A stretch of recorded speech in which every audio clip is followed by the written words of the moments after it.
Entity कर रहे सभी स्टूडेंट्स को मेरा प्यार भरा नमस्कार। स्टूडेंट्स, आपका मेरे यूट्यूब चैनल पे स्वागत है। कैसे हो स्टूडेंट्स? आशा करती हूँ अच्छे होंगे और आपकी पढ़ाई भी अच्छे से चल रही होगी। तो स्टूडेंट्स, मैंने आपसे प्रॉमिस किया था कि मैं पहले जो 10-10 नंबर वाले क्वेश्चंस थे उनमें से एमसीक्यूज़ आपके लिए लेके आऊँगी। तो आज मैंने उन्हीं के एमसीक्यूज़ को नोट करके ये वीडियो बनाई है, उन्हीं क्वेश्चंस में से। तो आप लोग इसे शुरू से लेके एंड तक देखिएगा, बहुत ही फ़ायदेमंद होगी आपके लिए।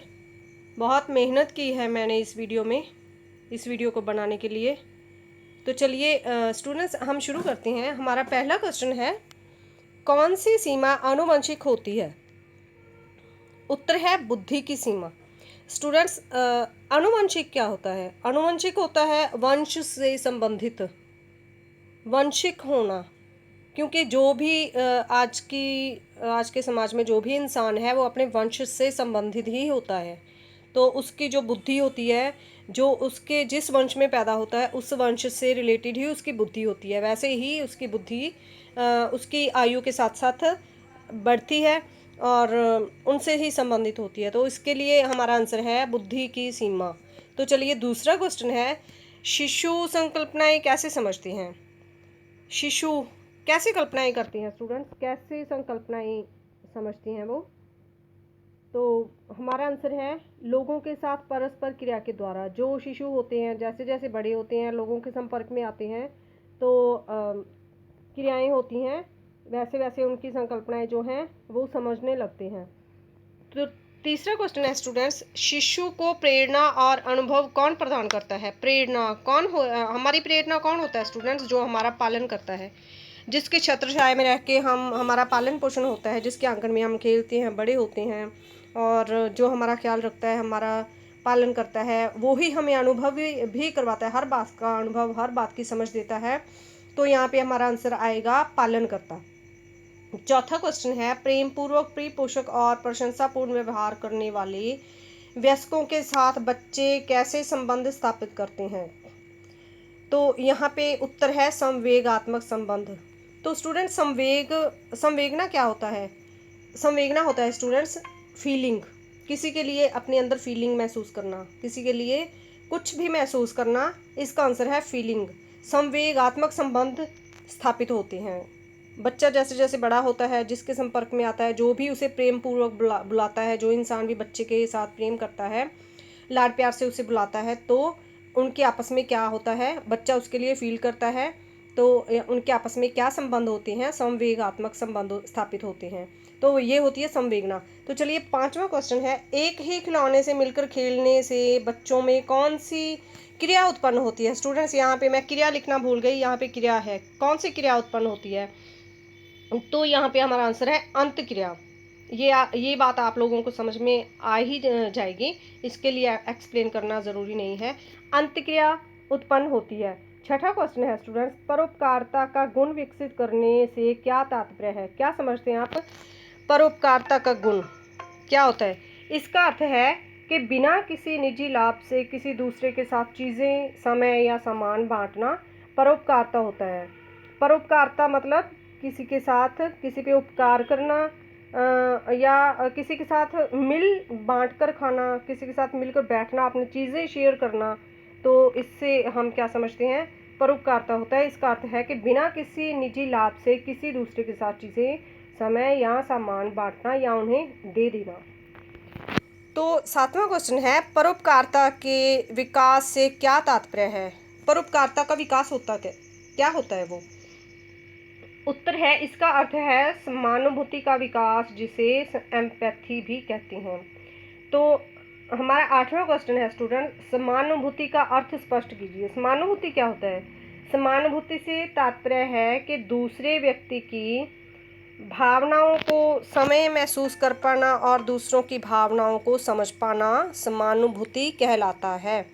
तो नौवां क्वेश्चन है स्टूडेंट्स हमारे लिए, दूसरे व्यक्ति की भावों के प्रति अनुक्रिया दिखाना कौन से विकास पर आधारित है? दूसरे व्यक्ति के भावों के प्रति अनुक्रिया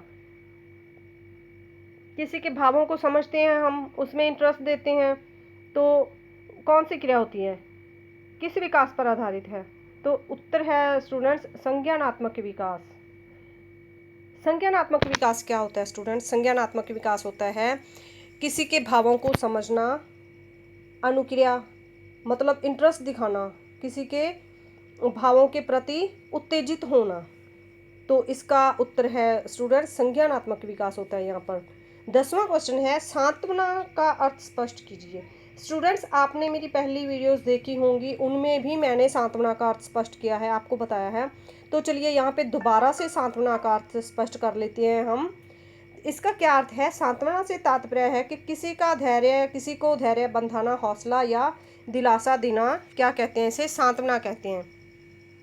हमारा 11वां क्वेश्चन है स्टूडेंट्स कितनी वर्ष के बच्चे लोगों की भावनाओं को ज़्यादा अच्छी तरह समझने योग्य हो जाते हैं? कैसे कितनी वर्ष में समझ पाते हैं बच्चे एक दूसरे को, किसी की भावनाओं को, या समाज में इधर उधर की बातों से कैसे समझने योग्य हो जाते हैं? कितनी वर्ष के बच्चे होते हैं वो?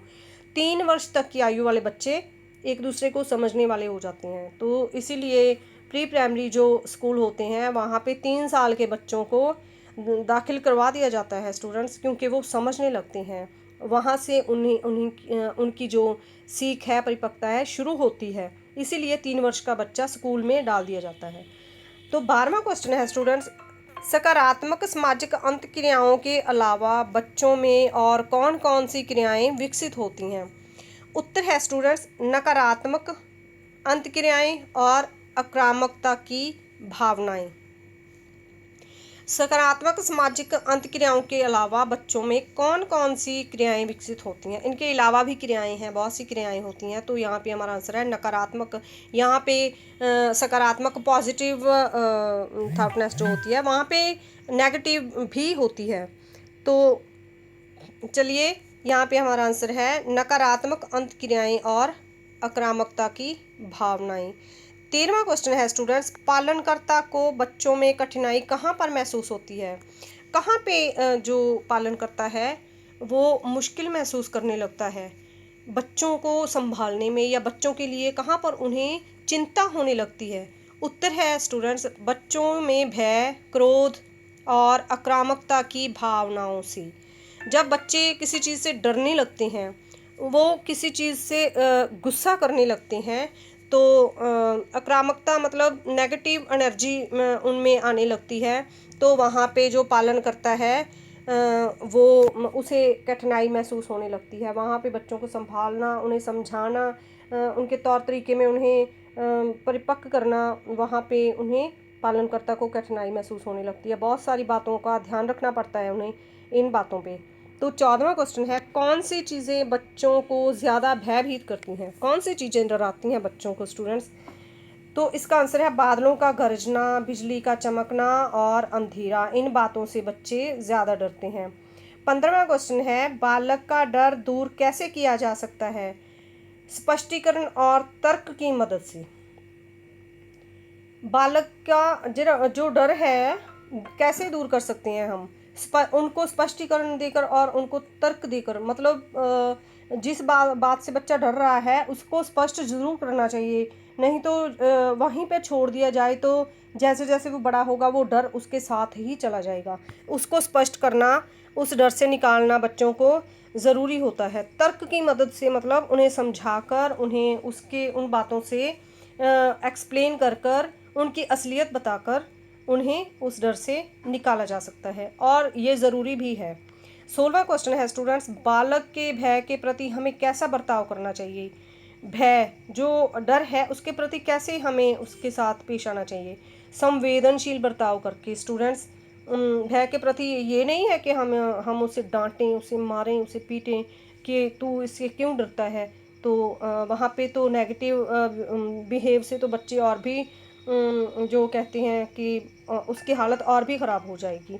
तो संवेदनशील बर्ताव, उसके जो पक्ष का बिहेव है उसके उसे पॉजिटिव एनर्जी के उसे समझाने के तौर तरीके से उसे समझाना भी चाहिए, और उसे बड़ी नरमी से पेश आकर के हम उसका भय दूर कर सकते हैं। इसका आंसर है संवेदनशील बर्ताव। 17वां क्वेश्चन है स्टूडेंट्स, क्रोध से आपका क्या तात्पर्य है? तो यहाँ पे उत्तर है क्रोध किसी स्थिति को संभाल ना पाने के प्रति अनुक्रिया है। कभी कभी क्रोध में बच्चे समय को हानि पहुंचा सकते हैं। इसमें कुछ भी एक्सप्लेन करने की ज़रूरत नहीं है स्टूडेंट्स। तो चलिए 18वां क्वेश्चन है, किसी व्यक्ति को हानि या नष्ट करने के उद्देश्य से किया गया कार्य क्या कहलाता है? आक्रामकता कहलाता है स्टूडेंट्स। 19वां क्वेश्चन है स्टूडेंट्स, ज्येष्ठ से आपका क्या अर्थ है? ज्येष्ठ क्या होता है स्टूडेंट्स? आपने टीवी में भी देखा होगा, फिल्मों में देखा होगा, ज्येष्ठ भ्राता, ज्येष्ठ बहन, या इसको जो भी कहते हैं ज्येष्ठ, ज्येष्ठ भ्राता बड़ा भाई, ज्येष्ठ बहन बड़ी बहन। तो इससे हमारा का क्या अर्थ है? ज्येष्ठ होता है बड़े, अपने से बड़े भाई बहन को ज्येष्ठ कहा जाता है। 20वां क्वेश्चन है, आक्रामकता से क्या अभिप्राय है? इसलिए मैंने आपसे मुझे पता था कि मैंने इसका अर्थ आपके लिए पहले नोट किया हुआ है, तो यहाँ पे अब मैं एक्सप्लेन करती हूँ। आक्रामकता क्या होता है?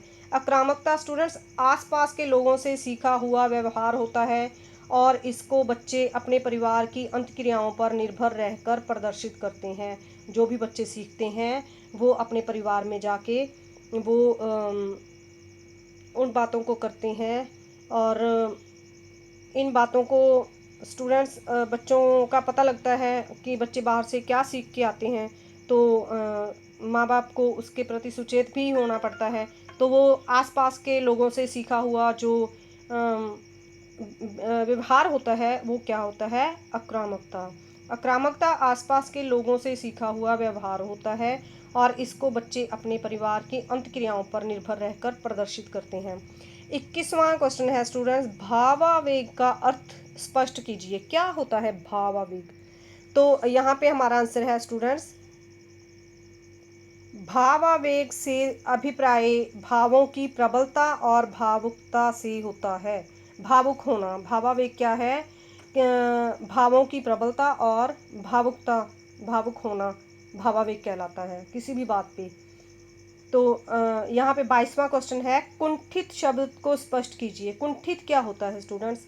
बहुत से एग्ज़ाम है स्टूडेंट्स, मैं आपके लिए भी एग्ज़ाम को हल करके पेपर करके आपके सामने पेपर को हल करके लेके आऊँगी। काफ़ी सारे डिफ़िकल्ट वर्ड्स हैं जो पूछे गए हैं। किसी भी पेपर में कौन सा वर्ड पूछा गया है, किसी पेपर में कोई वर्ड पूछा गया है, यहाँ पे कुंठित शब्द भी है जिस पे जो कि पूछा गया है। तो यहाँ पे हमारा आंसर है विफलताओं से निराश, जो प्रबल ना हो, जो सफल ना हो। विफलताएं क्या होती हैं? असफलताएं। असफलताओं से निराश, जो प्रबल ना हो, जो सफल ना हो, किसी भी काम में सफलता ना मिले उसको कुंठित कहा जाता है। 23वां क्वेश्चन है स्टूडेंट्स, बच्चे को क्रोध पे काबू पाने में सहायता कैसे की जा सकती है? तो हमारा उत्तर है स्टूडेंट्स, उसकी कुंठा को कम करके क्रोध पे काबू पाने में सहायता की जा सकती है। 24वां क्वेश्चन है हमारा, संभवत से क्या अर्थ है स्टूडेंट्स? संभवत से अर्थ निकालिए। तो संभवत क्या होता है? हमारा आंसर है स्टूडेंट्स, संभवत से मतलब संभव से है, किसी चीज़ का संभव होना। इस पे कोई ये मुश्किल वर्ड नहीं है स्टूडेंट्स। संभवत संभव होना, ये तो आपको याद रह ही जाएगा। संभवत क्या होता है? किसी चीज़ का संभव होना। तो 25वां क्वेश्चन है, निष्पादन क्या होता है? तो हमारा आंसर है स्टूडेंट्स, निष्पादन से मतलब है प्रदर्शन पेशकारी से है, किसी चीज़ का प्रदर्शन करना निष्पादन कहलाता है। 26वां क्वेश्चन है, कितनी आयु का शिशु क्रियाओं द्वारा वस्तुओं पर प्रभाव डालना समझने लगता है? 8 या 9 महीने का शिशु वस्तुओं पर प्रभाव डालना समझने लगता है। तो 27वां क्वेश्चन है स्टूडेंट्स, जिज्ञासा का अर्थ बताइए। जिज्ञासा क्या होती है स्टूडेंट्स? जिज्ञासा का शब्द का मतलब है इच्छा। इच्छा को क्या कहते हैं स्टूडेंट्स? संस्कृत में जिज्ञासा कहते हैं। 28वां क्वेश्चन है स्टूडेंट्स, बच्चों का समय को दूसरों से अलग समझ पाने के लक्षण क्या है? शीशे में समय को पहचानना। बच्चे जब शीशे में अपने आप को देखने लगते हैं, जैसे जैसे उनकी समझ बढ़ती है, अपने आप को शीशे में देखने लगते हैं स्टूडेंट्स, तो वहाँ पे दूसरों से अपने आप को अलग समझने लगते हैं। तो यहाँ पे लक्षण क्या होते हैं शीशे में समय को पहचानना। स्टूडेंट्स 29वां क्वेश्चन है हमारे यहाँ, शीशे में अपने आप को देखने पर शीशे में आपका क्या बनता है, क्या बनता है, क्या कहते हैं वो जो शीशे में आपकी तस्वीर बनती है। जब आप आईने के सामने जाते हैं, दर्पण के सामने जाते हैं, शीशे के सामने होते हैं आप, तो क्या बनता है जब आपकी फ़ोटो वहाँ पे आ जाती है, उसको क्या कहते हैं, प्रतिबिंब कहते हैं। आपका प्रतिबिंब बनता है वहाँ पे। तो 30वां क्वेश्चन है स्टूडेंट्स, बच्चों का शीशे में अपने प्रतिबिंब को देखना, बच्चों का शीशे में अपने प्रतिबिंब को देखना किस बात का पहला चरण है। जब बच्चे अपने प्रतिबिंब को देखते हैं, आईने में देखने लगते हैं, अपने आप को पहचानने लगते हैं, तो वो पहला चरण होता है। किस बात का पहला चरण होता है वो? उत्तर है हमारे पास समय संकल्पना का। समय से संकल्पनाएं शुरू कर देते हैं बच्चे, अपने आप की कल्पनाएं करते हैं। जबकि उनकी समझ परिपक्व होती है, अपने आप को पहचानते हैं, तो समय से संकल्पनाएं करनी शुरू कर देते हैं। पहला चरण कौन सा है स्टूडेंट्स? समय संकल्पना का। तो स्टूडेंट्स ये थे 30 क्वेश्चंस, इम्पॉर्टेंट क्वेश्चन है। आप इनको याद कीजिए, इनकी तैयारी कीजिए, और शुभकामनाएं हैं आपके साथ मेरी, ताकि आपकी जो तैयारी है अच्छे से चले, अच्छे से हो जाए स्टूडेंट्स। तो यहाँ तक के 30 क्वेश्चन थे हमारे। आगे की वीडियो में और लेके आऊँगी आपके लिए, और इम्पॉर्टेंट क्वेश्चंस लेके आऊँगी। तो तब तक के लिए मुझे दीजिए इजाज़त। आप अपनी पढ़ाई कीजिए, इन क्वेश्चंस को रिपीट कीजिए, पढ़ाई जारी रखिए students. All the best and नमस्कार।